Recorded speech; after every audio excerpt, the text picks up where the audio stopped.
Là, j'ai trouvé que tout cliquait pour lui, tous ses choix étaient bons, il impliquait tout le monde. Quand la défense adverse est agressive sur lui, il lâchait. Quand il fallait y aller, il y allait. Et ça fait qu'il est sur une campagne qui est incroyable, hein. J'avais noté les chiffres, mais donc il en est à 72 points.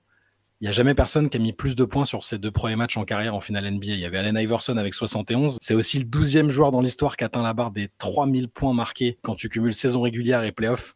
Et bon, les autres, je ne vais pas vous citer les 11 autres, hein, mais il y a Jordan, il y a Kobe, Kevin Durant, Harden plus récemment, Shaq, Doncic aussi.